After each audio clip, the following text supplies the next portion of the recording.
Welcome to Sports Talk with R&J. I'm your host, Steve Risser, along with my co-host, Justin D'Onofrio. And first, before we get into everything today, I want to wish Justin happy 22nd birthday. Thank you, Steve. So would you do anything you're going to do anything tonight for your birthday? Or? Nah, I got to work. Gotta work. Yeah. I went out dinner last night. That's good. That's good. And also, before we get going, I want to thank Joe Aguirre for allowing us to join Clovercrest Media Group. We are now officially a part of the family. We're very, very happy to be a part of the family. The show has been going on for 3 years. I started this show with Mike Bernetti, and then obviously with Kyle and Justin, and now me and Justin have the show. And I'm really, really excited to be a part of Clovercrest Media Group. I think they're doing some great things. Joe Aguirre does an outstanding job, and we signed on last Tuesday. We definitely want to thank Joe Aguirre for allowing us to be a part of this. Yes, definitely. Thank you, Joe, and thank you for the opportunity to help grow our show, make it even better. Absolutely. We're going to be on iTunes. We're going to be on iTunes, Spotify, Google Play. So we're going to be all over the place. We've got a Twitter page now too, Sports Talk with R&J. So be listening. I mean, we're all over the place now. We're really excited to be on all these different platforms. Yeah, it's very exciting right now for the show, and hopefully we take off. Absolutely. So as we'll get into, we start our show today, and we're going to begin with the NFL Combine, and this was an interesting week. But I think the big story about this Combine is the quarterbacks, and yes, Simmons ran a 4.39, Henry Ruggs ran a 4.27. But I think the biggest story, and that was the biggest storyline, was the quarterbacks, and we all know Joe Burrow's going number 1 overall. That's pretty obvious. We all know Tua is going to be the second quarterback taken in this draft. The interesting part is who is going to be the third quarterback taken in this draft. You saw McShay. You saw McShay and Kiper make a bet where they think that McShay thinks Jordan Love from Utah State is going to be the third quarterback taken. Mel Kiper thinks it's Justin Herbert. Now, there are positives and negatives of both. I'll start with Justin Herbert. Justin Herbert has got the size. He's got the arm. He's 6'4". I think he makes pretty good decisions. He's mobile. You would think he should clearly be the third quarterback taken in this draft. I think the issue a lot of people have heard is he's kind of an introvert. These leadership skills are in question. And in the NFL, if you are the starting quarterback of an NFL franchise, you kind of have to be that alpha male. You have to be that leader. And I have heard, and from reports, from what guys like Tom McShay have said, that he is not a born leader. And that could potentially turn into an issue, especially when you're leading an NFL franchise. And that's why he thinks Jordan Love is going to be, it's Jordan Love, right? Yep. Do you think Jordan Love is going to be the third quarterback taken in this draft from Utah State? And Jordan Love had a very good year in 2018. 2019 was rough for him. He led the nation in interceptions. Yeah, this year I believe so. He led the country in interceptions, lost a ton of players though around him. And a team like Utah State doesn't reload, but him too. He's got the size. He's very mobile. He's got a pretty good arm as well. So it's going to be interesting. That's going to be the interesting one. We know Burrow. We know Tua Burrow's going to be the first quarterback taken. We know either the Dolphins or the Chargers are going to draft Tua. Who that third quarterback taken is going to be what is going to be interesting about this draft. That's going to be the interesting part of it. Yeah, it is, because Burrow unquestionably will be 1, Tua 2. And yeah, third, one of the other things about Herbert is what I've heard, and then I kind of saw it too, is sometimes when he's got a couple of different arm angles sometimes when he throws a football, and that's probably not the best thing either. It's best at one angle or one arm action that you have when you get rid of that football. That was another I don't know if hopefully he's hopefully fixed that, but yes, you do also need to be a leader as a starting NFL quarterback, because if players don't respect you as a starting quarterback and you're not able to lead, it's not the best thing in the world. And then for Jordan Love too, I think with the combination, they lost a lot of starters last year. They also brought in a new coach this past season, and it was a whole different new scheme. And I don't know if he just didn't grasp it or he just struggled to get down the concepts and all that. I don't really know. And he did have a rough year, because I thought maybe he was going to, I think maybe because he was only junior, so he could have came back, I believe. So I was surprised maybe he didn't come back, but, he's ready. If he gets in the right fit, I think he can be a really, really good quarterback. It's just a matter of, what offense he's been able to run. And one other small thing that happened right before the bowl game is he did get in trouble on a drug charge. I haven't heard much about it since. He did play in the bowl game, so I don't really know what's going on with that. I haven't heard much from that, so I don't know if that's been dropped or I haven't heard. That could be an interesting small little piece that, you know, could maybe affect his draft. But you know, I think Herbert probably is going to go 6th over Jordan Love, but it is interesting to see, you know, it is interesting to kind of see Jordan Love 6 when, you know, I know a couple weeks ago people had him kind of late first round pick, but now to 6. It's interesting. Yeah, I mean, you look at Todd McShay's mock draft. He does mock draft 3.0 yesterday, and he's got him going number 6 to the Chargers. He's got Jordan Love going there. And the funny thing is, yeah, you've obviously seen more of Jordan Love than I have. The funny thing about Jordan Love is I heard a little bit about him before the season, but you really never heard of him during the season. And I think I texted you during bowl week and saw if he could be maybe a first-round pick, and you thought he potentially could. And now you're hearing a lot of Jordan Love, and you're even hearing, I mean, you're hearing some comparisons to Patrick Mahomes. Now, is he going to be Patrick Mahomes? No, but you're hearing some comparisons to him, just the way his mobility is, his arm strength. And you remember Patrick Mahomes 3 years ago, he wasn't highly touted that year in college. A lot of people, while they were talking about Deshaun Watson and even Mitch Trubisky. Yeah. But Patrick Mahomes, the Chiefs traded up to get him, and you look at what he's turned out to now. So, yeah, I mean, Jordan Love, yeah, he played on a really bad team at Utah State this year, but we'll end up seeing what happens there. It's going to be really interesting to see who that quarterback is, because really for a while it was Tua, Burrow, and Herbert. Now it's Tua and Herbert are kind of on their own Tua and Burrow are kind of in their own class, and now Herbert and Jordan Love are in the other tier. So it's going to be really interesting to see what ends up happening there. But other things happened at the Combine. Chase Young did not work out this week, and I think he's going to be if the Redskins are smart, he's the number 2 overall pick. Now, there are rumors out there the Redskins might take Tua with that number 2 pick. I think if they do that, it's kind of a mess having him and Haskins on the same team. I think you need a player like Chase Young that can help you this year. I think that if the Redskins are smart, they take Chase Young.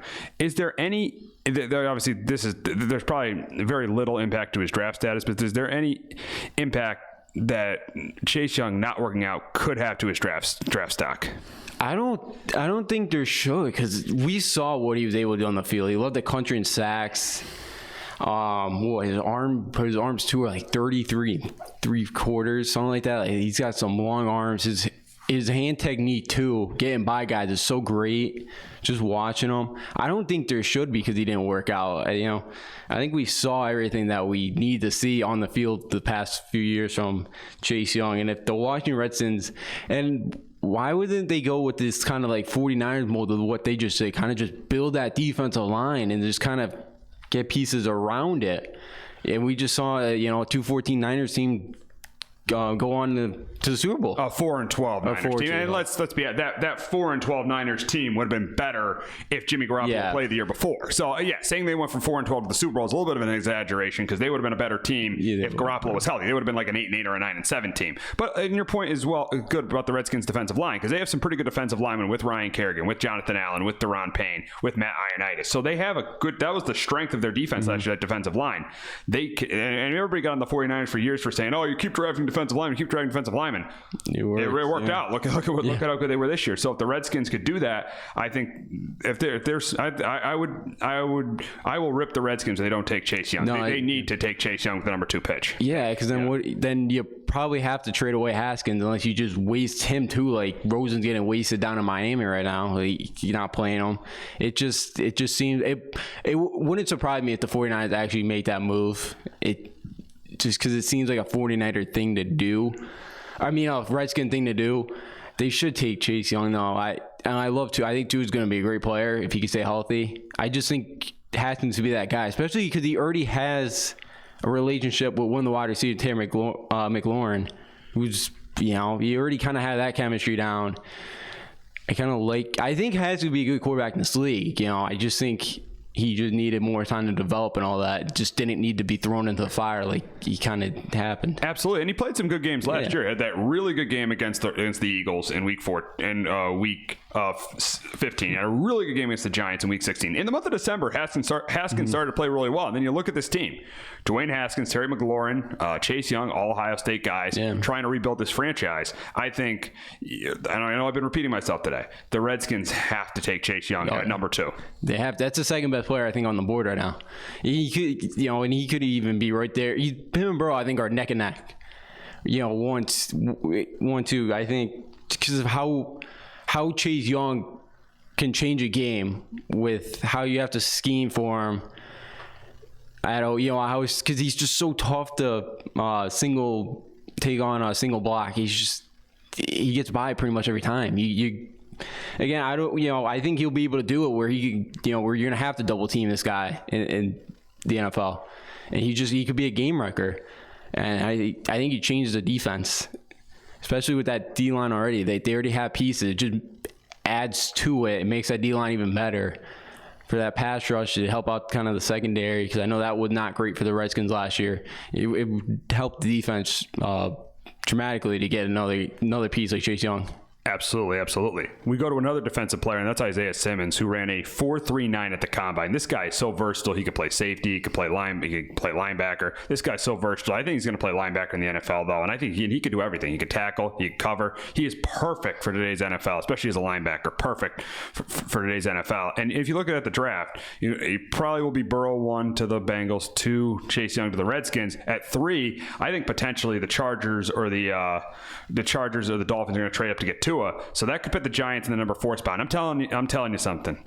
Dave Gettleman, if you take an offensive tackle over Jeffrey Okudah or him, that is a terrible move. If he's on the board at 4, you have to take Isaiah Simmons. I do not want to see the Giants take one of these tackles over Isaiah Simmons. I will be so mad if they take one of these tackles over Isaiah Simmons. If Dave Gettleman does that, that is a terrible, terrible move. You got to take the sure thing. If he's there at 4, the Giants must take Isaiah Simmons. When was the last time the Giants have had a good linebacker? Since Antonio Pierce. Yeah. They need to take Isaiah Simmons at number 4. No question about it. No doubt about it. They need to take Isaiah Simmons if he's there. You have to.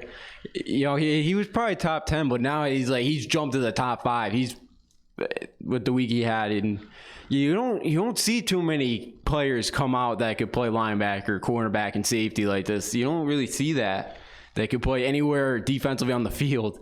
And this guy's good. And I think with how good Chase Young was in college level, that he kind of went under the radar a little bit. Not too many, he was talked about, but he wasn't talked about for, he wasn't talking about as much as Chase Young, because I think he's the second. I think he's, I don't know if I think he's probably the second best player in this draft, or second best defensive player in this draft. He's a great defensive player for Clemson. He anchored that Clemson defense this year. And he's a guy that's kind of gone under the radar. And I think the Giants have to take him.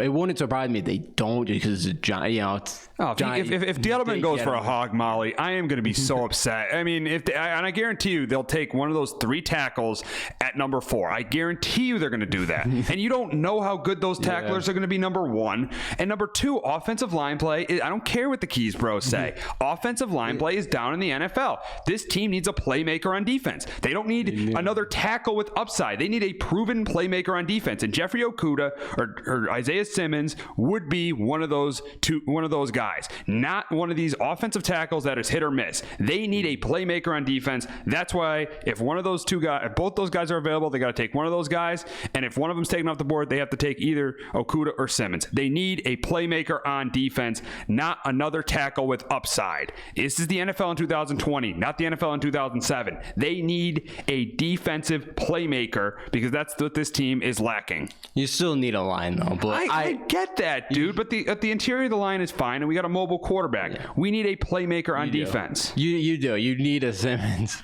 You need Isaiah Simmons on defense. He'll change that defense. From the beginning. I feel like he can do that. Yeah, because Pierce is 2000. When you guys we released him in 2009. Right, so 10 years. You guys do need you guys need a linebacker. And Isaiah Simmons is that guy you need. Absolutely. we'll talk about the last thing we'll talk about is the wide receivers at the combine. A lot of them ran like 4.4s and under, but the one who stood out was Henry Ruggs, running a 4.27. Todd McShay has him going to the Broncos at I think 15, going to the Broncos at 15. This is such a deep wide receiver class, though. I mean, so you can get one in the first round, early in the second round, but Henry Ruggs really was the one wide receiver that stood out with his 4.2 combine, with this 40-yard dash to the combine. Even though John Ross ran really at a great combine too, and it really hasn't panned out. So, but Henry Ruggs was the standout wide receiver at the combine. Yeah, Henry. Yeah, guy, he's got so much speed, and if he does fall to the Broncos with Drew Lock's arm, that would be fun to watch him maybe run some deep routes. He's not, he's kind of like John. He's 5'11", so he's kind of undersized, but provide one of those, of course, one of those speed wide receivers. He's just him, Judy, Smith, they were just so fun to watch. Alabama, just all three of those guys, just running 4 verticals or whatever, just running deep routes, and 2 or Mac Jones just hit them every time. It was guy, great hands, and I think he's a guy that would definitely. I know John Ross hasn't panned out so far right now in the NFL, but I think Ruggs is definitely a guy that would stand out. With his speed, his quickness, he's got some really good hands too. I think that's a really good pick for Denver because they don't have too much. Because Sutherland's been good, but you pair him with Ruggs and Drew Lock, what he was able to show towards that end of the last season. I think that's big to try to help out that offense that really struggled for most of the year until, most of the year. I know you're not going to be competitive with the Chiefs or anything, but kind of keep rebuilding that team and building them back up because I think they finally found a quarterback in Denver. Absolutely, and they have a pretty good defense as well. Yeah, they do with Bradley and Chubb didn't play for most of the year too. Yeah, he didn't. That would that would help out with Von, and because him and Von Miller, 2 years ago were a really nice combo, and really helped that defense and kept that defense in a lot of the games that couple years ago.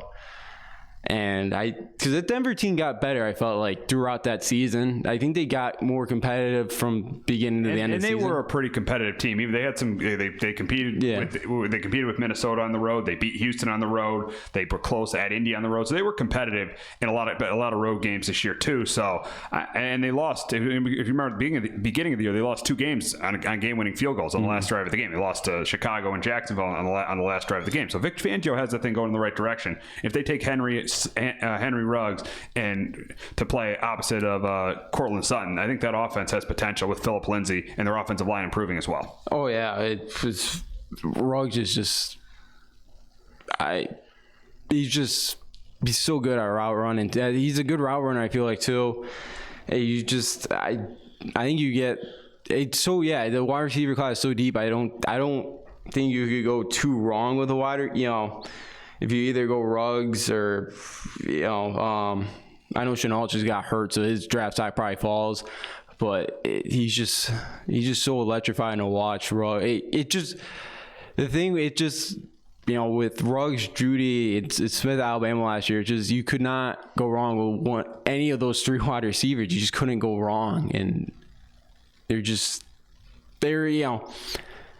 3 guys are just on a different level than most of the wide receivers in the country last year. It was just fun to watch all 3 of those guys go at it, but Ruggs would be a huge pickup for Denver.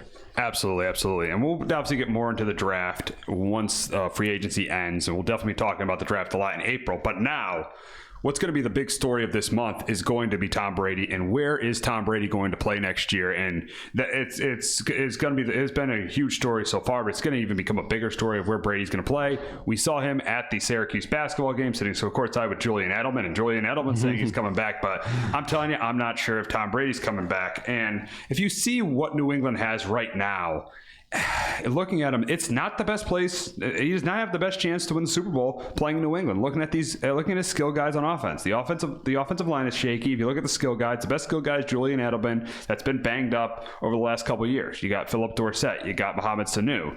This is not a team that is and N'Keal Harry. So these skill guys are not good skill guys at all. Yes, they have a really good defense, top they were top 2 with the 49ers defensively last year, but the skill guys on offense this is not going to swing Brady to resign. It should not swing Brady to resign with this team. I mean, I think that the Patriots are not the number one option. You know who I think the number one option is, and that's the Tennessee Titans. If you look at if they've signed Derrick Henry, which I think there's a very good chance they're going to obviously re-sign Derrick Henry because he was their best player on offense last year. They got AJ Brown. They have a pretty good offensive line, even though they're going to lose Jack Conlon in free agency because they're not going to pay.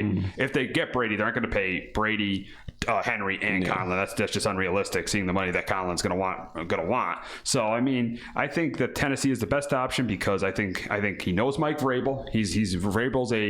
Vrabel and him. They get along, and I think in a way right now, I think Brady would rather play for Mike Vrabel than play for Bill Belichick because Belichick's regimented way is starting to wear down on players, and I don't think Belichick's really connecting with millennials at this point. I think Brady wants to go to a place where he's appreciated for his success. For these 20 years, for how great Brady is, he has not gotten superstar treatment. He is the one athlete in any professional sport that is, for as good as he is, he does not get superstar treatment because that's not the way Bill Belichick runs his program. They're very similar to the way the San Antonio Spurs run their program. So I'd say Tim Duncan's close, but I'd say Brady has not gotten the superstar treatment that he has deserved. And that's why I think he goes to a place like Tennessee where Mike Vrabel is going to appreciate him, where Mike Vrabel is going to let him do what he wants to do, let him kind of run the offense, let him do what he wants to do, because I feel like Brady was very frustrated last year in New England. And I think if he goes to a place like Tennessee with A.J. Brown, with Derrick Henry, so they have a really good running game which is going to set up play action. They got A.J. Brown. I think that is the best destination for Brady. Other destinations would be Indianapolis, which would be a really good fit as well, but it's just going to be because with Marlon Mack, with Darius Leonard, with Quentin Nelson, that team has the best offensive line of any of the teams Brady could potentially join, and their front seven's pretty good as well, and Marlon Mack's a good running back, ran for over 1,000 yards last year. But it's just so weird to see Brady in a Colts uniform. That would just be really, really weird. Other teams would be Tampa Bay. I just don't think the scheme fits there. Bruce Arians' scheme, there's a lot of difficult throws in his offense. Brady, at this stage in his career, does not have the strongest arm. Yes, he would be good, but I don't know if him and Arians' scheme would fit. Arians would have to adjust to what Brady would want to do if he brings Brady in, even though they got two really good receivers in Mike Evans and Chris Godwin, but the offensive line is a little shaky and they don't run the ball that well. Obviously, the Chargers are an option, and with the two receivers with Mike Williams and Keenan Allen, and we'll see if they end up re-signing Melvin Gordon. And they have Austin Eckler as well. But the problem with the Chargers, the offensive line is absolutely terrible. I mean, they have one of the worst. Probably Pro Football Focus had them ranked 31 out of 32 teams last year. Had their offensive line ranked 31 out of 32 teams. So their offensive line is really, really bad for the Chargers. So that could potentially turn out to be an issue.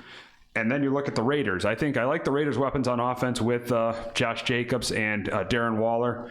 And we'll see what they end up doing in the draft, too, to improve that receiving core. But Tyrell Williams is okay as well. The problem with the Raiders is the defense. And I just don't think the Raiders are a player like Tom Brady away at this stage in his career from competing for a championship. Yeah, I'll start with New England because I'm really, really worried about Tennessee. You have to be. You absolutely have to be worried about That's like Tennessee. the only team I'm really, really worried about at this point. I just think it's the only realistic option. I think, and I hope, I know when they have the meetings with them, I know they probably, I would assume the Patriots probably have a plan saying, here, we want this, we're going to get this, would this kind of keep you here? And kind of talk about when you mentioned Belichick, I like how he keeps everybody on the same level. Yeah. And I think it helps, so that you don't get these guys that, that are like, I'll say like an Odell, you don't have those characters, that's why they got rid of Antonio Brown and all that stuff. They don't like any of that.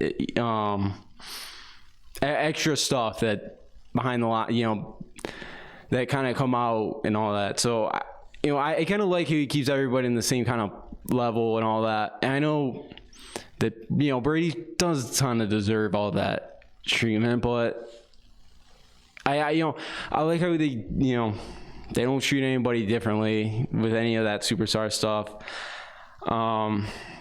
Tennessee, I'm definitely scared, the Titans, because, that team, they had Brady, you have Henry, Brown, I'm trying to think of the other wide receiver that they had. They drafted from Western Michigan.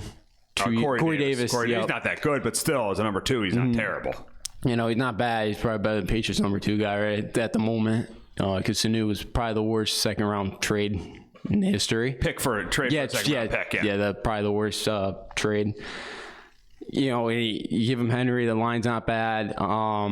Tampa, I don't think so. I did hear yesterday a rumor of the Buccaneers are interested in Teddy Bridgewater. And the funny thing, we'll talk about this a little bit later. He's like the complete opposite of Jameis Winston, but we'll get to that. We'll get to that later. All right, yeah.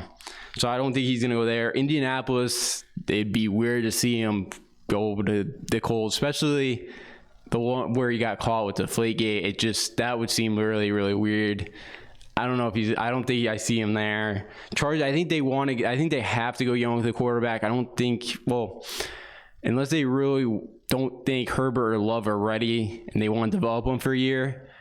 And then what do you do? Brady's not going to sit on the bench. It's Justin. Yeah, no, Brady's not. You need a direction. Yeah. You have to have one or the other. You either draft the quarterback if you're the Chargers, or you sign a Cam Newton or a Tom Brady. You need to have one direction. You can't if you're signing Brady and then you're drafting a quarterback, you're half-weighing it. That's never works in the NFL. You cannot do that. They either have to draft their future franchise quarterback or sign a veteran. That's what the Chargers got to do. Yeah. They can't do both. Yeah, they shouldn't. But I would go young. I would draft the quarterback instead of go after Brady because I think they're like the Raiders. Brady's not that one piece of the puzzle you're missing for a Super Bowl. So they should probably draft the quarterback. Raiders, same thing. Defense isn't great. I know Carr had that one kind of MVP season when they got to playoffs and he broke his leg, and they haven't done anything since. But Brady's not that one piece to get him a Super Bowl. So I think it's just Patriots or Titans. I think so. I think those are definitely the two favorites right now. My call is definitely the Tennessee Titans. I think that's the best fit for Brady. I think he has the best chance to win another Super Bowl with the Tennessee Titans. I think he has a better chance to win the Super Bowl with the Titans than he does with the Patriots, because the Titans beat the Patriots in the playoffs last year when the Patriots had Brady and the Titans had Ryan Tannehill. So I think his best chance to win a Super Bowl is to go to the Tennessee Titans. So now we'll go to another free agent that got franchised yesterday, and that's AJ Green of the Cincinnati Bengals. The Bengals slapped the franchise tag on AJ Green, and Joe Burrow had a lot of influence on this because he wanted, in his interviews at the Combine, he wanted AJ Green to stay. He wanted the Bengals to keep AJ Green there, which I like. I like the fact Burrow's showing leadership. I heard Dan Orlovsky on Get Up. He really likes what he said about AJ Green wanting him to be on this team, and I think that's a good weapon to have early in your career. AJ Green, obviously, when he's healthy, is a top 10 receiver in the game. The big question is when he's healthy. In the last 4 years, he's missed 29 games in the last 4 years. And in the NFL, your best ability is availability. And AJ Green, the last 4 years of the Bengals, has not been available. And the Bengals have missed the playoffs the last 4 years as well. When the Bengals made the playoffs 5 years in a row, AJ Green only missed a total of 3 games. When they've missed the playoffs the last 4 years, he's missed 29 games. So is AJ Green, if you want to sign AJ Green to, let's say like a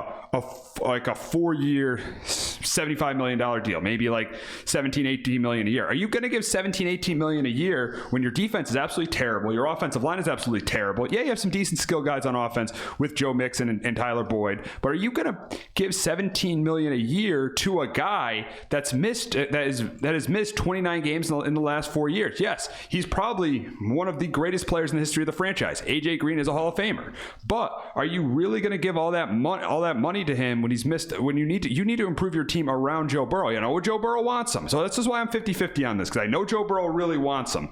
But are you really going to give 17-18 million a year for the next 3 to 4 years to when you want to build around your rookie quarterback, to a guy that just hasn't been able to stay healthy? AJ Green was a great receiver in his prime, but he's 30. He's going to be 32 starting this season, and he's missed 29 games in the last 4 years. So I'd be very cautious on the Bengals of giving him like a 4-year contract worth 17 to 18 million a year.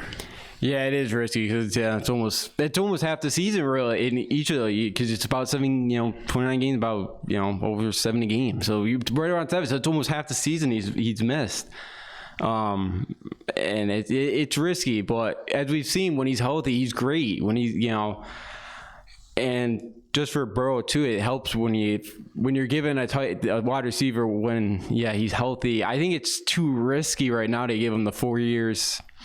$17 million a year. If he could stay healthy all this year, then maybe. But being at 32 too, it's how is he going to be the same player at the last few years of his contract at 35, 36? Would he be the same type of player? Probably not. And he can't stay on the field. That's the problem. Yeah, I think it's too risky to offer him or to give him a contract like that.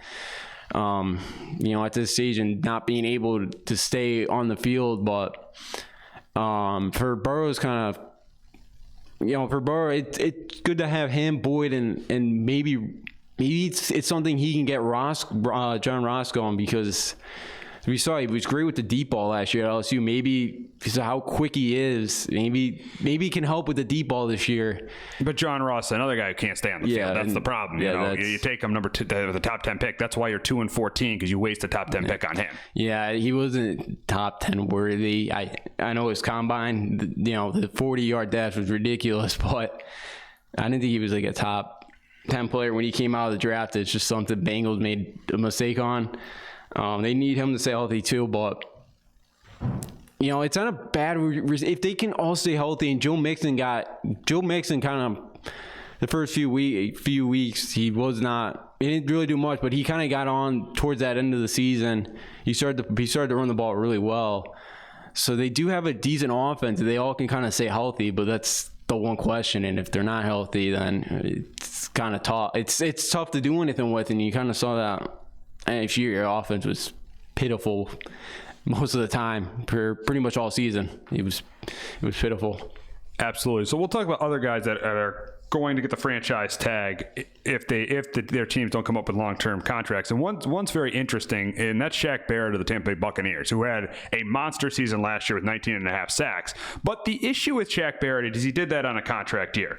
The most sacks he's gotten outside of, I know sacks aren't the most important statistic. Getting pressure is important too. But the most sacks he got prior to last year was 5.5 in 2015. But the Buccaneers do plan on giving this guy a long-term deal, and they plan on slapping the franchise tag with him, which becomes very interesting because that's going to leave Jameis Winston. That's probably going to make Jameis Winston a free agent, and it looks like the Buccaneers want to move on from him at quarterback. And you were telling me about Teddy Bridgewater, who would be the absolute opposite of Jameis Winston, a guy who doesn't take chances and a guy who doesn't turn the ball over. But I don't love that fit in Bruce Arians' offense, which is more of an offense with a lot of difficult throws, even though Teddy Bridgewater would have 2 of the top receivers with Chris Godwin and Mike Evans. Still, it may not be that good of a fit with him being in Tampa. But I think Tampa's big priority is they really want to build this front seven with Vita Vea, with Levante David, with Shaq Barrett, with Devin White. They really want to build this front seven, which was the strength of by far the strength of their defense last year. Their secondary was the worst in football, but their front seven was one of the best in football. So they want to build this front seven with Shaq Barrett. The only risky part of Shaq Barrett is you don't know when he gets all this money what kind of player he's going to be, because he had one great year and really 3 average to above average seasons. So you're kind of taking a little bit of a risk by paying him all that money and not paying your quarterback. But I can understand them not paying Jameis Winston with the 30 interceptions last year, and maybe them going in another direction at that position. Yeah, it is risky, but the way Jameis Winston played last year with over 30 interceptions, and I know what he had eye surgery or what I fixed his vision. I'll see when I believe it. So I will. I think they should do it because how bad their secondary is. They really need that front seven to get pressure on the quarterback, and I think if you kind of lose a guy like that, Now, I don't know what their plans are for the secondary or any of that. Drafting. I don't know if I would hope they draft somebody in that area, or if they plan on signing somebody. But I think to keep that front seven where it is, they were the best team in the league against the run, and somehow the worst team in the league against the pass. I don't think I've ever seen that combination before. It's a combination you never see. First against the run, but last against the pass. It's weird. I think if you want to, I know their Pierre wasn't great, but I think some of the reason why their defense wasn't great is they were on the field so much because Jameis Winston was always turning the ball over. Didn't help their defense either, but Barrett. Yeah, he's 27, 28 too, I believe, somewhere around there. I would probably do it. I'd probably just give him I'd probably give it to him because I feel like maybe he came on last year and he's able to keep it going. Now I know offense probably try to plan around him this year and all that, but I think you got to do it. I think to keep that pass rush, that rushing defense right where it is, because it was so good last year, and even the year before they were top 5, I believe, in the league. So they've been great the last couple of years against the run. I think in getting pressure on the quarterback, I think you got to do it. Yeah, it's going to be very interesting to see what happens there. I think Bruce Arians that's their priority, to get Shaq Barrett signed long term, and then they're going to see what they're going to do at quarterback. Dangerous to do that in this year of the NFL because the quarterback is so important. Yeah. But they really like that front seven in Tampa, which was really, really big for them last year. So we'll look at a couple other free agents, and we look at Yannick Ngakoue of the Jaguars, who the Jaguars are going to put the franchise tag on, but Ngakoue does not want to sign there long term. So this is going to be very similar to D Ford and Frank Clark last year, where they slapped them with the franchise tag, but they end up trading them. And I think this is going to be the same thing with the Jaguars with Yannick Ngakoue. And it looks like the Jaguars are sort of in a rebuild right now. I think that a lot of players went out of there, as Jalen Ramsey did last year. They traded him to the Rams for a first round pick. We'll see if they can get a 1. I don't think they're going to get a 1 for Ngakoue. They'll probably end up getting a 2 or a 3 for Ngakoue. I think he's a good player, not a great player. I mean, he could help a pass rusher with another good pass rusher there, like he did when Calais Campbell was there with the Jaguars. So I think this move, I think for Jacksonville, I think they're franchising him I think not so they could sign him long term because their cap situation's an absolute mess. They're giving him the franchise tag so they can end up getting value for him down the road, because this Nick Foles contract is destroyed the Jaguars. They do not have much cap space. The contract to pay Nick Foles has destroyed this team, and I think that obviously the franchise tag for him is just going to be just a placeholder so they can get value for him in a trade. And then lastly, the Chiefs plan to franchise Chris Jones if they don't come up with a long-term deal for him, and I think they're committed to Chris Jones because of how good he is. I mean, you see he's good against the run. You saw the pressure he got on Jimmy Garoppolo in the Super Bowl. He's one of the best defensive tackles in football. You might have to put him top 3 with Aaron Donald, with Fletcher Cox, and then Chris Jones. So he's a really good defensive tackle, and I think the Chiefs want to lock him up long term, which is going to be interesting because they have a bunch of guys they got to lock up long term, especially because Mahomes is getting $40 million a year. But the Chiefs just continue to. I think the Chiefs want to make sure that he's their best player on defense. They want to make sure they keep him long term. Yeah, I'll start with the guy way first. Jacksonville. I think I'm definitely you. I think they gotta just placeholder him and just trade him for something.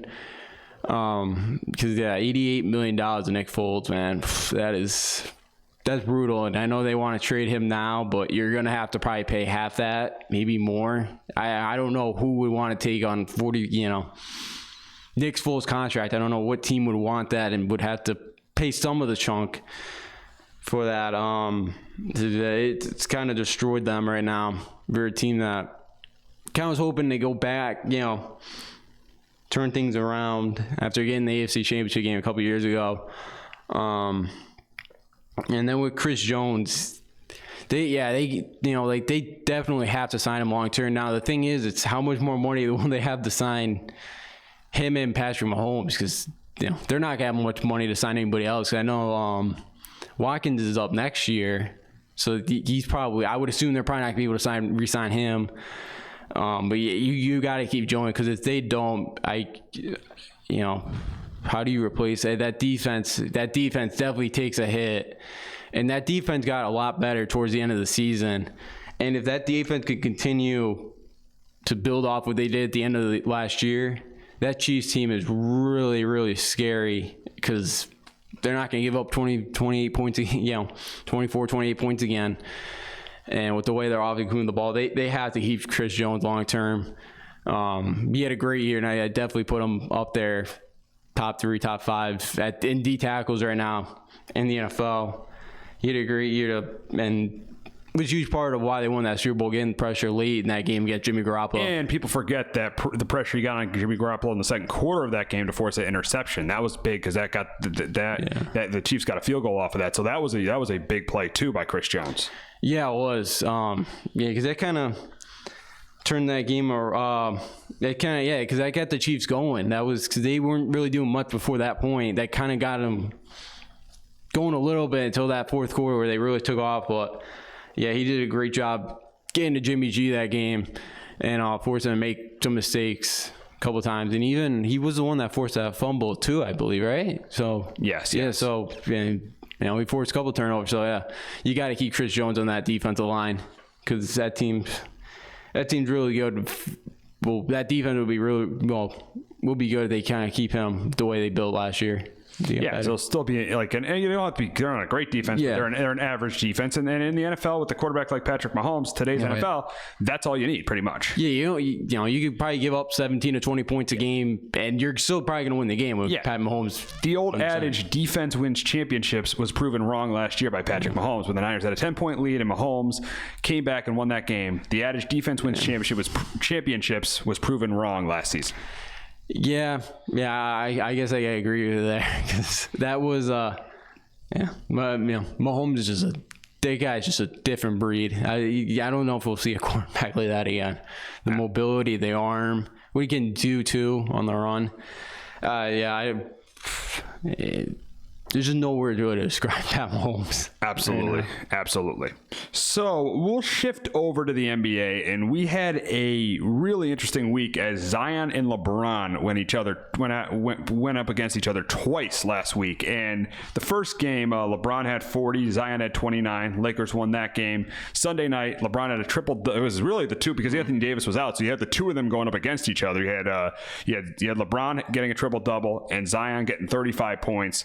And you saw that embrace after the game, them embracing. You have the second greatest player of all time against a guy who could potentially be the greatest player of all time. So it was really fun to see those two guys embrace after the game. And what more can you say about Zion Williamson right now? The way he's been playing, he's just unstoppable getting the basket. I mean, he's going through guys like Dwight Howard and JaVale McGee, guys that are like 6 inches taller than him. And he's just been absolutely ridiculous for this team. He is clearly the rookie of the year. I don't care if he's played 15 games. The guy has just been absolutely phenomenal for the Pelicans. I mean, they have a winning record when he's played, and if he somehow develops a 3-point shot, this guy will be unstoppable.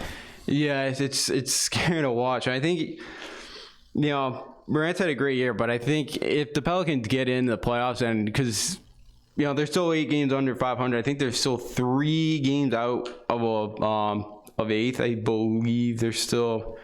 Or they're 3.5 out of the Grizzlies at the moment. So I think if they get in, or they somehow get in, I definitely think he deserves Rookie of the Year. But yeah, it's just, you just can't stop him. Because with his size too, he can move. There's just at 6'8" or 6'7", whatever he is, at 285, I just never seen a guy be able to move like that. With that size, he just takes it right to you, and just he's so big you can't really stop it. Imagine imagine if he was like Giannis height. He was 6'10" or 6'11", trying to stop that. It would be impossible. I guess he's still even impossible trying at 6'7", and if he can somehow get a shot, he would. Make him 5-6 times better, because you have to guard him now at the 3-point line instead of you can shag off or sheet off them a little bit and make them drive, but you still really can't stop them trying to on drive. It's pretty hard. Absolutely. And I mean, you look at, you look at the way he's played this year, just the way he's taking the ball to the hoop. It's just amazing. It's unstoppable. But we'll talk about the team that you look at the Western playoff, the race in the West between the Grizzlies and Pelicans. You have the Spurs, Blazers, and Kings in there, but I don't think they're going to be much of a factor. I think this is going to come down to the Pelicans and the Grizzlies, John Morant and Zion Williamson going at it, and it's going to be interesting to see who ends up getting that number 8 seed. Obviously, Lakers Pelicans will be much more fun to watch than Lakers Grizzlies, but I got the Pelicans getting the number 8 seed. Yeah, with the way the Pelicans played, I am going to say Pelicans. Don't doubt the Kings, though. They're 8-2 lately. So they're starting to come on. Yeah, and they've had Heald and Fox healthy, right? Yeah, but Bagley's played like 5 games this year, so that's turned to a plus. Dude, he really hasn't proven that much in this league. Yeah. But listen, the Kings, they're not going to keep pace. They're going to miss the playoffs, okay? Let's get over that right now. Get over your own team missing the playoffs. It's going to be Zion. It's going to be Morant. We're going to get that number 8 seed. I have the Pelicans, and that's what the NBA wants to. They would love to have Lakers Pelicans at that 1-8 because they would make the 1-8 game 1-8 series. The 1-8 series. Yeah. I wouldn't say competitive. It probably won't be competitive. Maybe the Pelicans gonna win a game or two, maybe in New Orleans, but you would have a 1-8 series where there's 2 phenomenal players going at each other, and it would just. Because usually those 1 versus 8 series are never great. They're over and they're sweeps, or they go 5 games max. And even if this does, though, it helps because it's Zion versus LeBron, and who doesn't want to see Zion versus LeBron? So I know that's what the NBA is hoping as well to have, but I think the Pelicans will get it, just the way they're playing right now. And it's made and I think with Zion too, it's made everybody else around better because Ingram had 34 last week against the Lakers. Because now you're kind of, I wouldn't say more worried about, you're more worried about Zion. It just makes guys around him better because you're more, you're trying to slow down Zion because Lonzo even had 19 points. Lonzo's not a great scorer. He did enough, but I think that Pelicans team,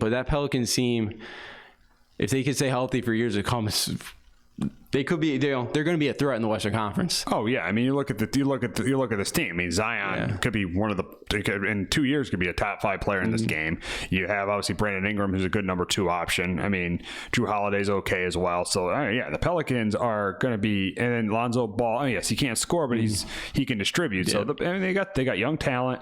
I think they're going to be. They'll obviously with Zion be a perennial playoff team, and I think in not this year, but not next year, but the year after, I think they're going to be a title contender for the next 10 to 15 years. Oh yeah, if they can keep that core guys around them. That trade getting rid of Anthony Davis would would really escalate their level. I know you got rid of Anthony Davis as a top 5, top 10 NBA player, but you may get out of it a bunch of bunch of years where your team's going to be competing for rings, for the next 5, 6, for a while. And this is a trade that could very easily help both teams because, it gives the Pelicans young talent around Zion with Lonzo Ball and Brandon Ingram, and then it gives LeBron another top 10 player around him to win another championship. So I think this trade could work for both teams. Yeah, and it seems like so far, it's been able to. Now it's only in year 1 of the trade. We'll see if LeBron and AD could bring a ring back to LA. And for the Pelicans, just because the first time, in a while where they've, they're kind of,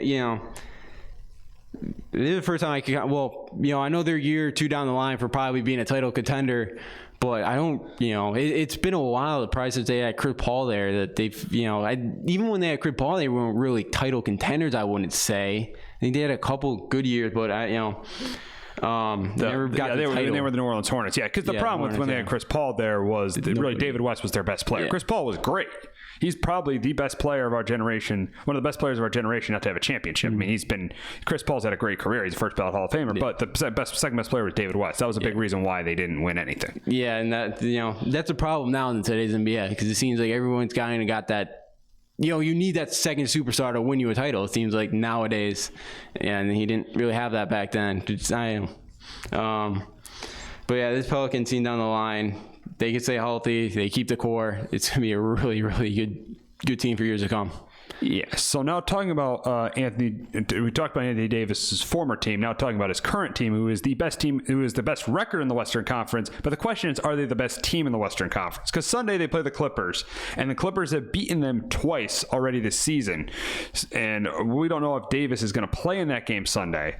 But obviously the way LeBron's played, he's been really good. He's had a great year for the Lakers. But it's going to be interesting to see what happens when those two teams meet up on Sunday. I mean, you look at the Clippers. Yes, they really haven't had a full team all year. A lot of guys have been resting all season. The Clippers, I feel like, are the best team in the Western Conference. I'm going to tell you why, because I think the Clippers are playing for the postseason and they're playing for the championship, while the Lakers are trying to get home court advantage. They're really not load managing LeBron. LeBron and AD's missed more games than LeBron, but LeBron's pretty much played almost every game this year. AD has played a good majority of the season as well. And I think the difference between the Lakers is, yes, AD is a better number 2 than Paul George. I mean, and you could argue this year LeBron's been better than Kawhi. But when you go down the list of players, 3, 4, 5, and 6. So you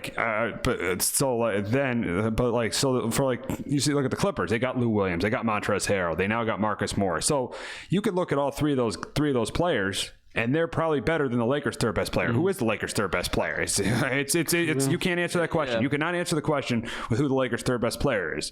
I mean, I think it's Kyle Kuzma, but he hasn't had. He's been playing a little bit better lately, but he hasn't had as good of a year. You look at Danny Green, he is what he is. Dwight Howard's way past his prime. JaVale McGee is what he is. So, I mean, that's what I think going to be the difference is the depth of the Clippers and the coaching of the Clippers. I'll take Doc Rivers over Frank Vogel, and that's why and it's very close between Kawhi and LeBron, who is a better player right now. But that is why the depth and the coaching is why I take the Clippers over the Lakers in the Western Conference. Yeah, I like the Clippers too. Yeah, because they have more youth. The Lakers, they kind of they have Avery Bradley, Rajon Rondo, Dwight Howard, and McGee. They signed a bunch of 1-year kind of veteran guys. When the Clippers have guys like Harold, what you're saying, I know Lou Williams is up there with age, but he could still give you 25, 30. He's still a professional scorer. Oh yeah, and the Lakers don't really have that. Bradley really doesn't do that anymore. Rondo never does that. Rondo was never really the biggest scorer in the world, but not now. McGee's you're not getting much out of. Yeah, the Clippers have more youth. I love Doc Rivers. I think one of the best coaches in the NBA. Frank Vogel hasn't done a lot yet. The only thing I worry about that if they do play in the series that LeBron, now what unfortunately happened to Kobe and all that, you got kind of get that, you're gonna get LeBron's best, and you're probably gonna get vintage LeBron in the playoffs, even though he has played a ton. So you kind of worry at his age. Does the workload start to come at him? Because now we're right around where there's only about a month left in the regular season. And they're already up 5.5 games. Do they end up kind of pulling back a little bit on his minutes and all that?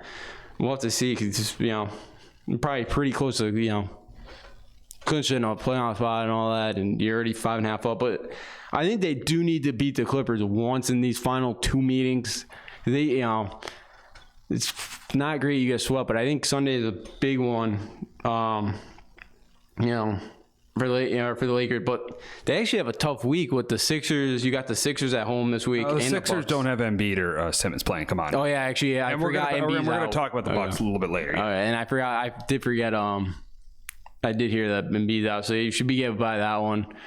The Bucks should be a good one, but so I guess well, one obstacle you get through, but it should be a good one Sunday. And I think the Clippers are. A little bit better than the Lakers because what they have youth-wise and coaching.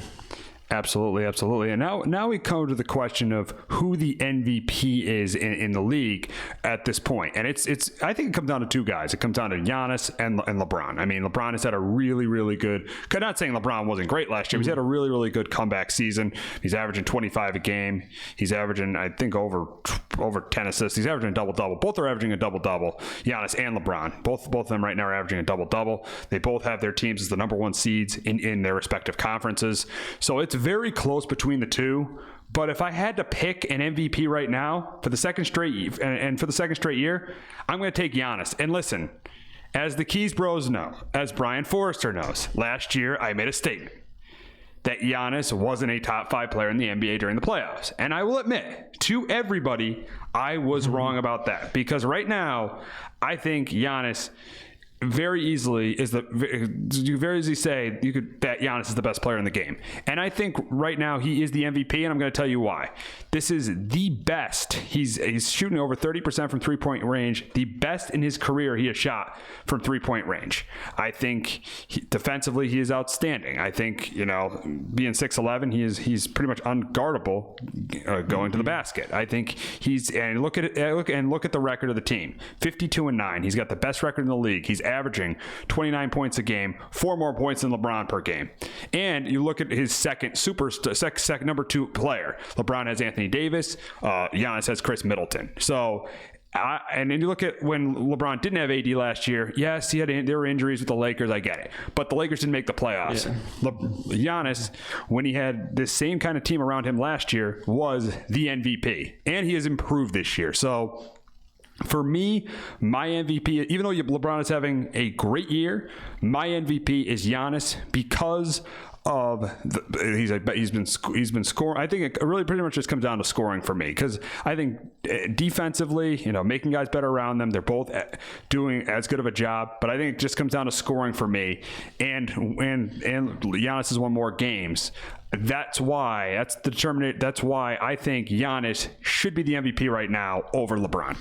Yeah, I have Giannis, who, almost 3. He's averaging 29.5 points per game, almost 14 boards a game, 6'11". And I know we talked about last year, would he be able to improve his three? And it seems like, he has been able to prove that. He has improved that this year. Because, as we see, Ben Simmons hasn't been able to do that. We've seen a couple of guys that's something they need to work on their game, and they really haven't been able to do it. And Giannis has done it, and they're 52-9, best record in the league, and so far, and then already clinched a spot. They're pretty much almost clinched. They're 9.5 games up on the Raptors, so they're obviously gonna get the 1 seed. Probably clinch that very, very soon for the next couple games. Just being 6'11", it's kind of, I don't know if we'll ever see a guy at 6'11" be able to do what he can do. It's incredible to be able to watch him play, and he should be able to, he should win the MVP. Can he take that next step now in the playoffs? Now he has no Kawhi in his conference, so he's obviously now the best player in the East. There's no debate. He is. He's the best player in the Eastern Conference right now. Obviously, obviously, because last year we had the debate between Kawhi and Giannis. I took Kawhi, but there's no debate this year. So there's nobody on the level that Giannis is. So he should be able to take this team, to the NBA Finals, and he's having a great year so far. And I got to take him for MVP. I know LeBron's having a great year. And I wouldn't say he showed life here, but with the injury, I think he was banged up all year. I think he was just had nagging injuries all of last year. It wasn't his greatest season, but he's played well, of course, so far. I think he is averaging 10 assists. I think he's 10.5 assists he is averaging. But I got to take Giannis right now, because I think right now he's the best player in the NBA, and I've been taking for MVP. Yeah, definitely. And so, but we'll stick with Giannis. And there were some interesting comments that James Harden and he leads the biggest pretender in the NBA, the Houston Rockets, made comments about Giannis saying, "If I was 7 foot tall, it would be so easy. It takes no skill," which is completely ignorant of James Harden to say that. I mean, how ignorant can you be to criticize probably the best player in the game of basketball? You're never going to be. Yes, James Harden's the best scorer in the league. You'll never be the player that Giannis is. You have no business criticizing him. Your team got out-rebounded by 31 to the Knicks, okay? You have no business at all criticizing Giannis. James Harden is completely in the wrong here. It's completely ignorant to criticize, if I was 7 foot tall, that takes no skill at all. Dude, Giannis is one of the best players in the game. Get over it. Your team doesn't have a 7-footer, and that is a big reason why you very easily could be one and done in the playoffs because you don't have a big man. So stop talking about Giannis. Worry about your own team who just lost to the Knicks last night. Completely ignorant comments by James Harden, who I think is just jealous of the attention Giannis is getting. And we all know Giannis is clearly, without debate, a better player than James Harden. Yeah. One question. Do you think James Harden would play defense if he was 7 feet tall? Probably not, because we know James Harden doesn't play any kind of defense. Even though he's an outstanding scorer, he plays no defense. No, he does not. I don't understand when NBA guys take shots like this. Now, of course, I don't know if they play again this year. Let's see. I don't think they play at the end of the month in Milwaukee. So that does it really matter? Because they're not seeing them in the finals. So does it really matter? No, it doesn't. But to be to see, but I just don't think we'll ever see a guy like Giannis ever again. It's special, and it's not. He can shoot now. It's not like he's just going up and dunking on everybody. He doesn't do that. It does take more than a skill. He's for a guy 6'11", he's really athletic. He's a shooter. He could handle the ball. I don't know why James Harden's going at this when you're big. Yeah, you're a big guy, 6'8". I can't believe they were out rebounded by the Knicks by 31. That's just sad. That is just absolutely. It's an absolute embarrassment. It's an absolute. They're so inconsistent. I mean, there's one game where they beat the Lakers and they lose to the Warriors on Christmas Day. They beat the Celtics in the Saturday night game. Then they lose to the Knicks. And they're so all over the place. They're the one team that you just cannot figure out in this league because they live and die by the three. Yep. When you have a team, yes, this game has transitioned to a 3-point shooting game, but you also have to have a little bit of post play. When you live and die by the three, you can become very, very easy to figure out. And I don't see the Harden team going anywhere, getting to the finals because, all right, maybe they could potentially beat the Lakers in a 7-game series. There's no way they could beat the Clippers because of the way the Clippers defend the perimeter. Yeah, there's no way. And right now, if things hold like they are, you play the Jazz in the first round. Who's shutting down Donovan Mitchell? Robert Covington, you mean? Yeah, Covington. Yeah. Wait, he's what, 6'7"? Yeah, we'll see. We'll see. Good luck, James. Yeah, good luck there. But we'll circle back to Giannis. We'll circle back to the Eastern Conference. And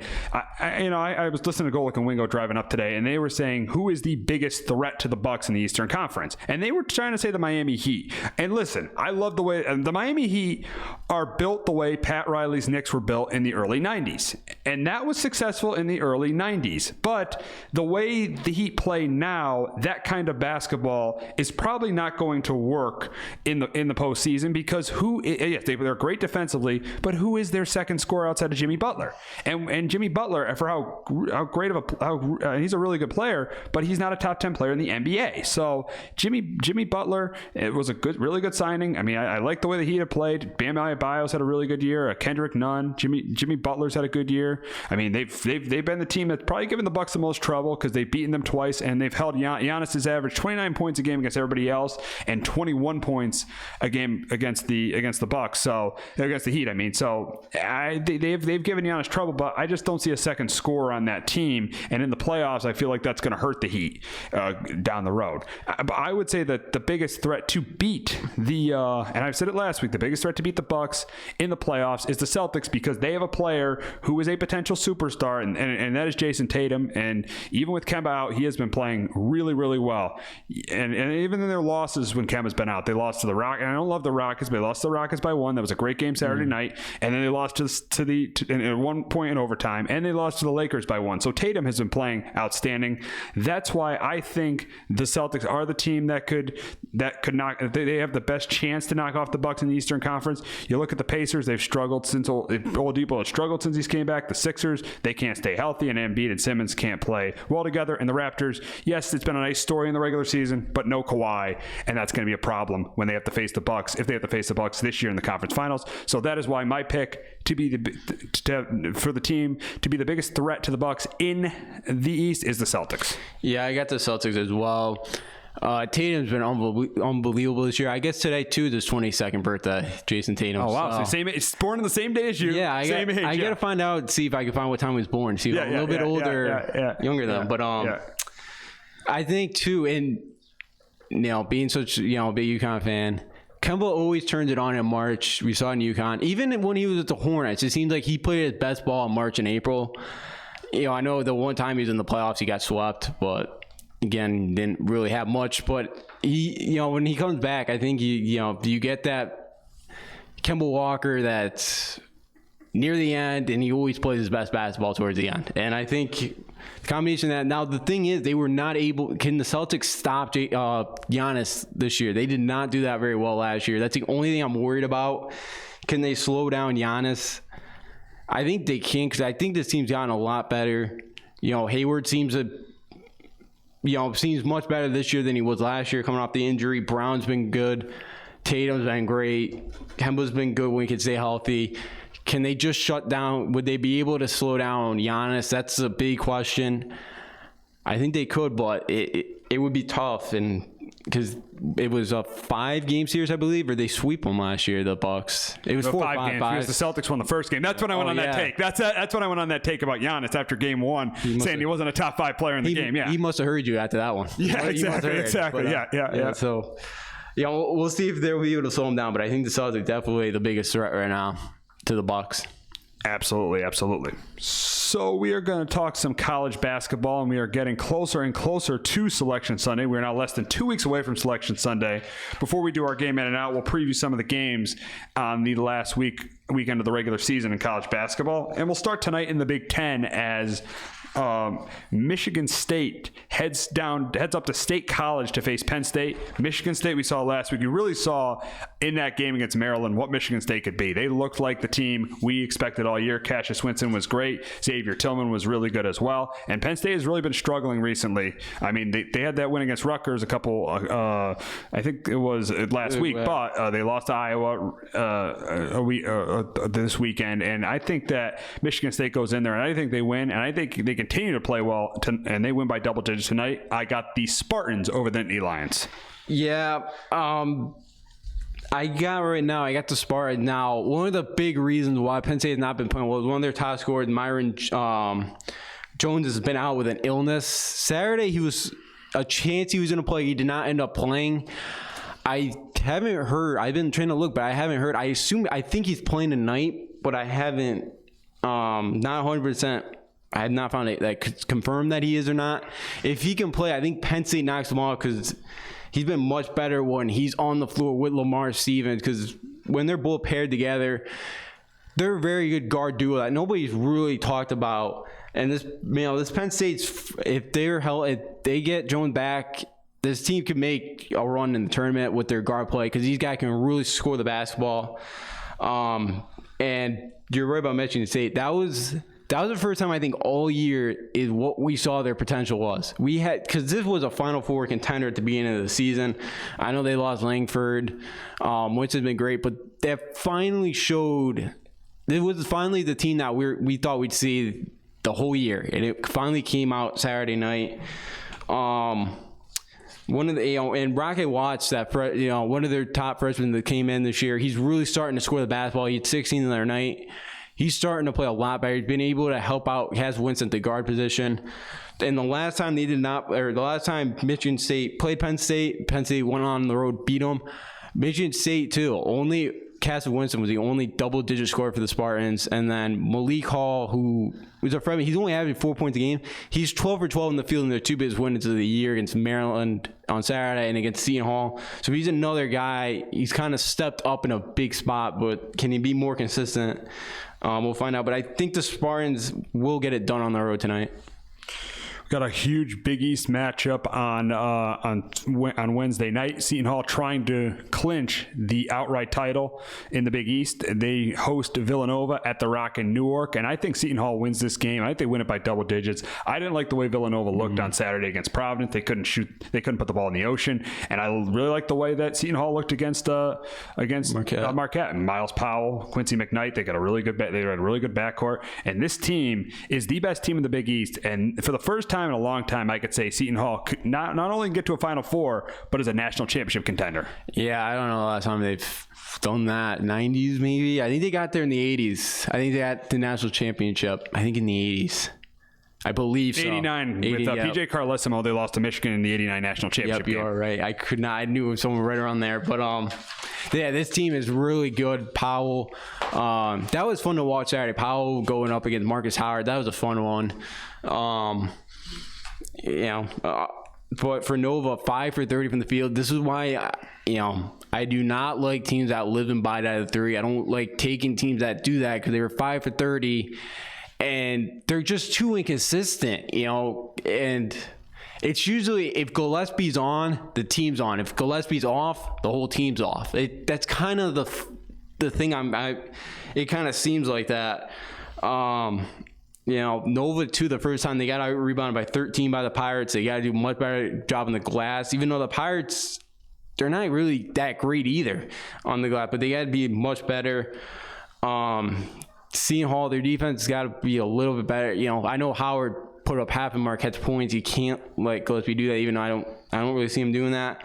But, yeah, I don't know the last time Seton Hall clinched a regular season title in the Big East. So it's been a while, but I really like Miles Powell and Quincy McKnight, that guard duo. They're really fun to watch. We got a big game in the Big 12 as we got the number one team in the country, Kansas, heading down to Lubbock to face Texas Tech, who gave Baylor a really good game last night on the road. They went to Waco and gave Baylor a really good game on the road. But I think for this game, I think Kansas is the best team in the country, and they're going to prove it, and they're going to win the Big 12 outright, finishing 15-1 in the conference and finishing the regular season as the number one team in the country as they beat Texas Tech on Saturday. Yep. I do have the job, but I think Craig Beard and the Red Raiders keep this very close. I think they only win by 3 or 4 points. Thing I worry about is how healthy is Azubuike. He did go down against Kansas State. Does he play? Because they weren't great without him on the floor. That Kansas State team's not very good this year. They only have 2 Big 12 wins. If he's not healthy, I think Texas Tech knocks him off. But I assume he is going to play. I haven't heard much. I do like this Texas Tech team. I know they're not great. They lost a lot of pieces from last year. They had a chance to go on the road last night and beat Baylor. But I think Kansas is a little bit too much for the Red Raiders on the road. Kansas gets a win on the road. We got Baylor, who's been struggling recently going to West Virginia, but West Virginia's been struggling as well, and that's why I'm taking Baylor in this one.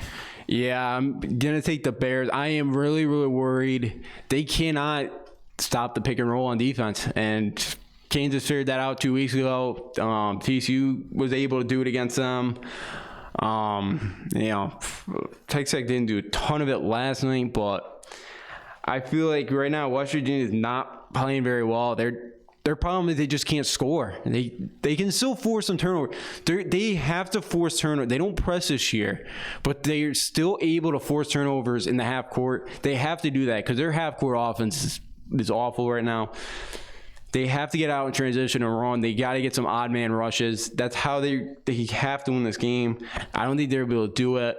I don't know if Vitale's going to play for the Bears. I know he was out last night, which maybe one of the causes why they didn't play as well. But I think the Bears are able to go on the road and go out of Morgantown with a victory. We got another big Big East game. Seton Hall's in it again on Saturday as they go to Creighton, and I think Creighton is massively overrated, and that was proven when they lost at St. John's. You can disagree with me because I admittedly I have not watched a lot of Creighton basketball this year at all. But Seton Hall, I think, wins this one again. I think they win both games this week against Nova and Creighton, and finish 13-3 with the number 1 seed in the Big East tournament.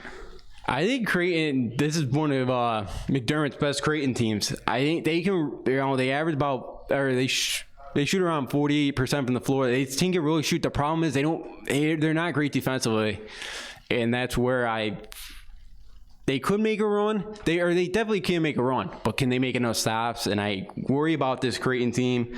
They did not go off Seton Hall the first time by 5. It was a pretty good one. That was a shootout. I think it was 87-82. It was a shootout. Powell was only 3 for 16 from the floor. He struggled.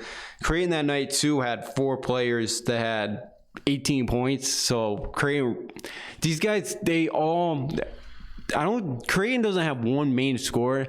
They have 5 or 6 guys that can step up and score for you. And that's why I do like this Creighton team.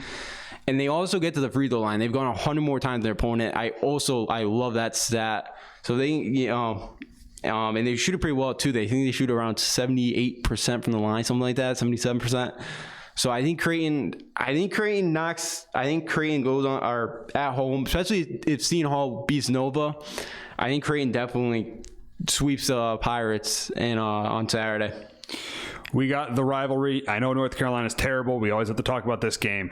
North Carolina going to Cameron, and I think this will be a much different game than the one at Chapel Hill about a month ago. I think that Duke wins this big. I think they win it by at least 15. Duke got back on track last night, beating NC State. North Carolina, I know Cole Anthony's an NBA prospect, but this is one of the worst North Carolina teams in years.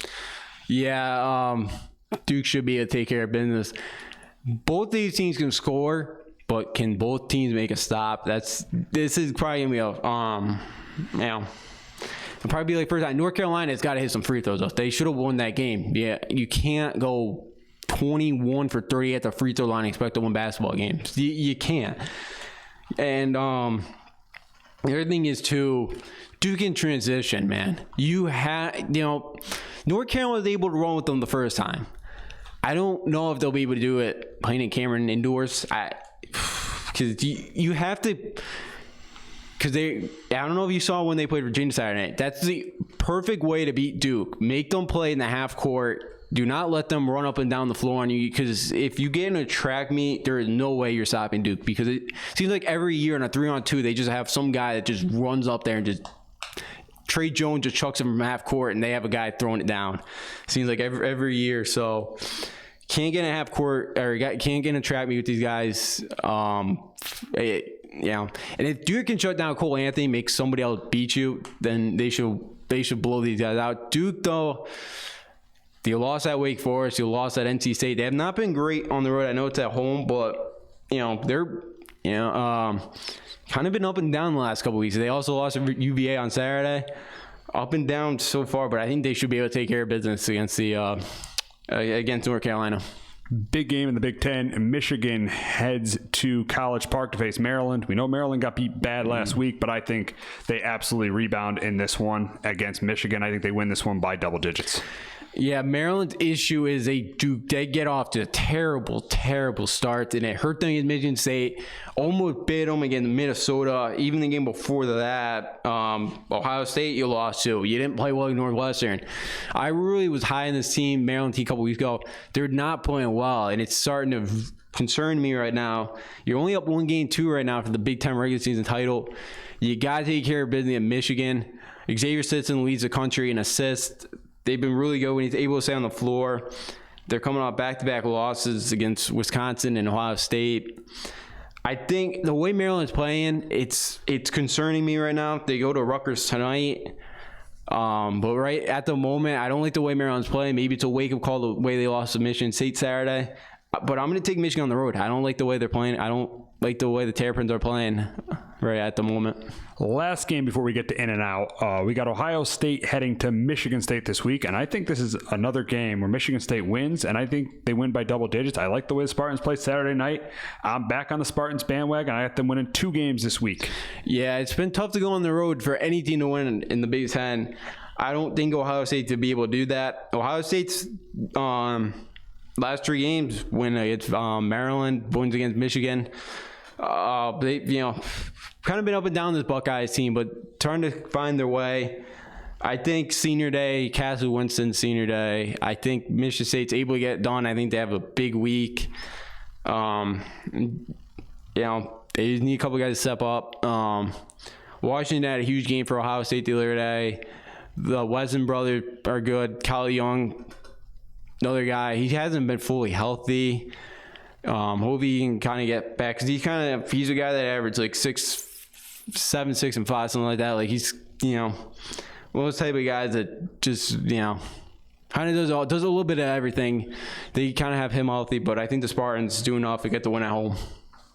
Time for the game in or out. First week of it, Justin had 2 teams in the tournament, 4 out of the tournament. We picked 6 teams this week, and Justin will decide based on what they've done this year if they are in or if they are out. We'll give Justin an easy one. We'll start with NC State, who lost big at Duke last night. They are 18-12 overall, 9-10 in conference play, which is 9th in the ACC, with a conference that already has only 4 teams in. This should be an easy one. In or out? They're out, and they won last night. They were in their net ranking, I think, is at 55, I believe. 4, lost a bunch of quad 3 losses. I think that 3 of them at home. You're out. It's been 2 up and down. They survived that home Saturday in Pitt, which would have really knocked them off the bubble. But you can't be 9th in the ACC this year and look for an at-large bid. Cincinnati, 18-10 overall, 11-5 in the AAC. They lost to Houston on Sunday. In or out right now? I got them first 4 out. Since that UConn game back in early February, they've not been themselves. They have 3 quad They have 3 losses so far in the quad 3s, which does not help. 3 last 4 games have gone to overtime. You lost at UCF at home. They're not playing their great basketball right now. They had an opportunity on the road at Houston Sunday. They did not play great. Houston had 22 offensive rebounds against them. Not playing great basketball right now. And I like teams. I like to pick teams that are playing good basketball at this time. They're not one of those teams right now. Let's be honest, they miss Mick Coronin. And we'll stay in the AAC with Wichita State, 22-7, 10-6 in league play. In or out? I got them last 4 at the moment. With 6 AAC losses. Yes, I got them. I know they're not playing their great basketball right now. They did go on the, didn't they have that big comeback against SMU on 40-12 run. Wow. Yeah, if they lost that game, they'd be out. Then that's at a 45, but they're 9-7 still in quad 1 and quad 2, which is that's a pretty good record at the moment. You still have Memphis on the road, which would still be a nice victory because that is a bubble team, and you finish at home against Tulsa, who's been a surprise. That's not even a bad. That's I think that's a quad 2, maybe even quad 3.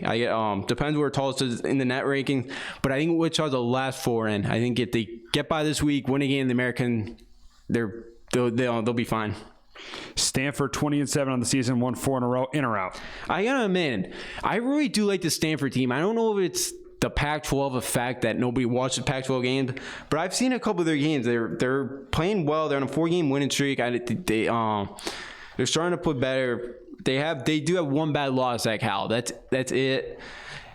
And they do have 2 shots this week at a quad 1 wins at Oregon, and then at Oregon State, which is even a quad 1 win at the moment. They're 7-8 against the top 2 quad 2s right at the moment. I think Stanford's in their net rankings of 28. It's up there, and you usually don't see teams at a 28 net ranking on the bubble. You don't really see that. But I'm gonna go Stanford in right now.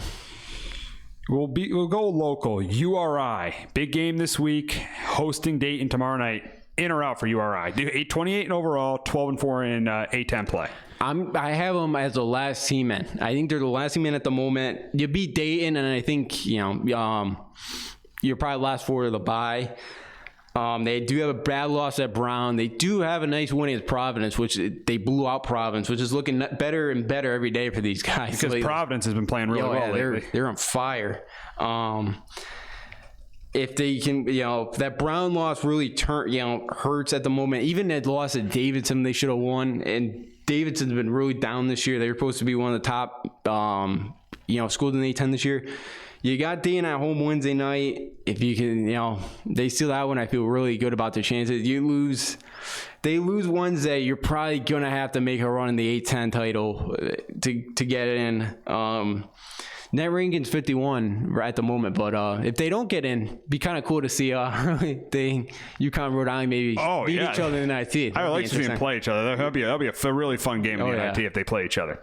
Last team, Mississippi State, 19-10 overall, 10-6 in conference play. In or out? I got them at the next 4 out at the moment. This week didn't really help much. They did go to Alabama, probably knock off Alabama off the bubble.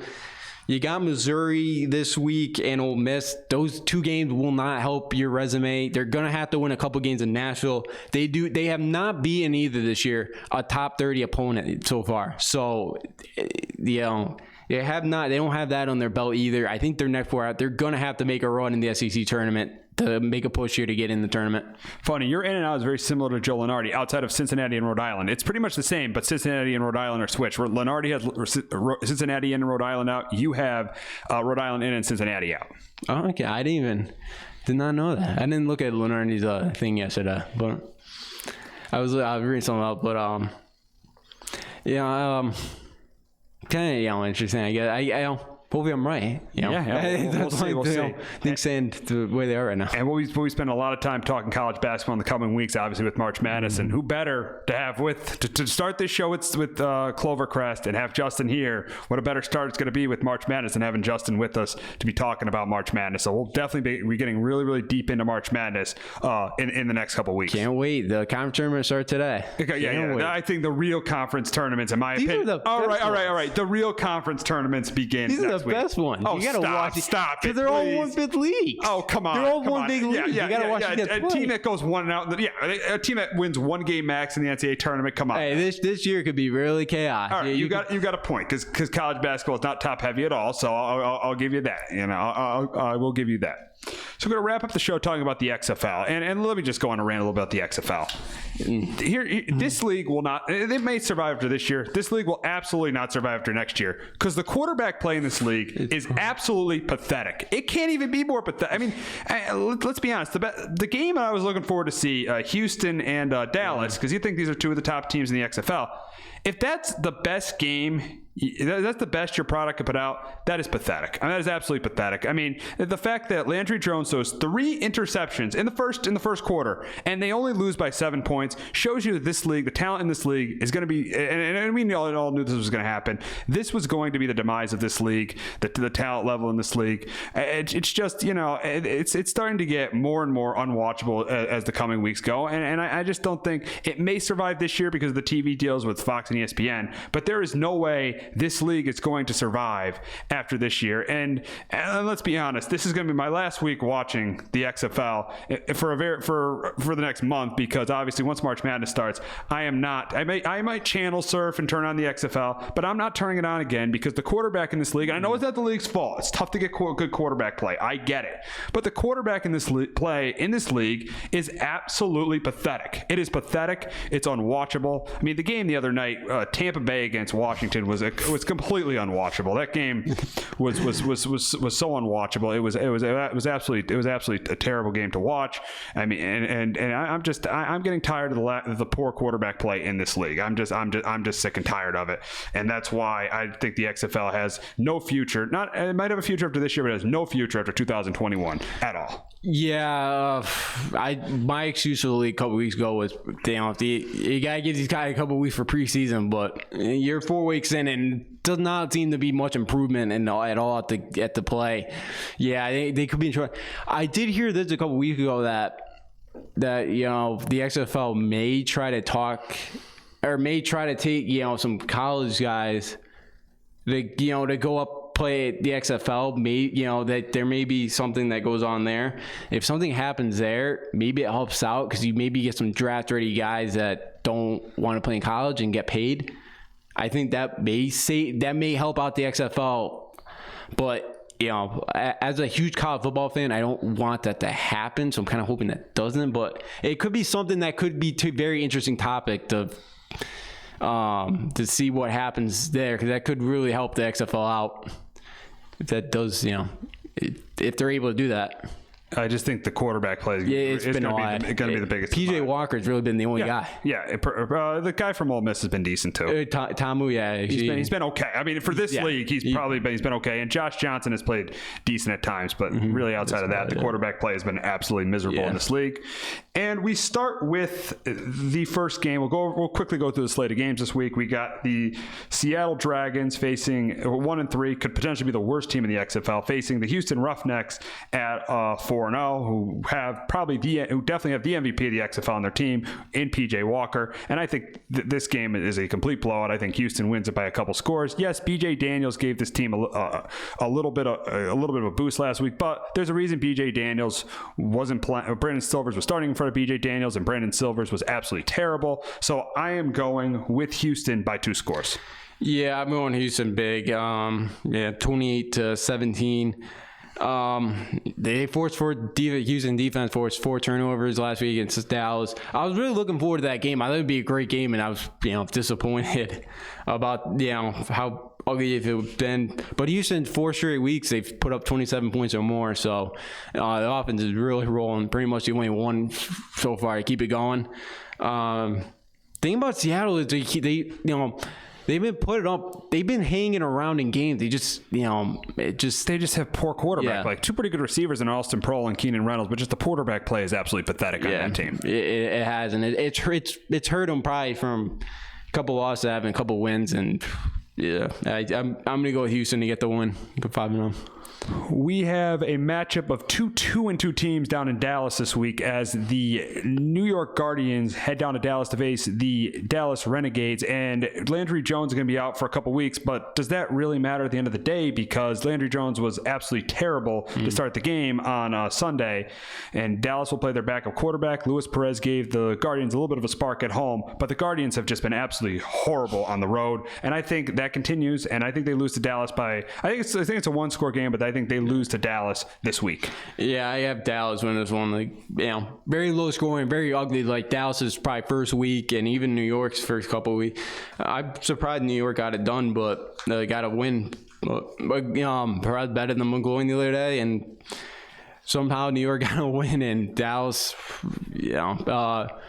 we'll see how they do, because the first time week 1 they when Landry was out, their offense wasn't great, but we'll find out. They're a little bit better. I'll take Dallas to win, but this should be an ugly one.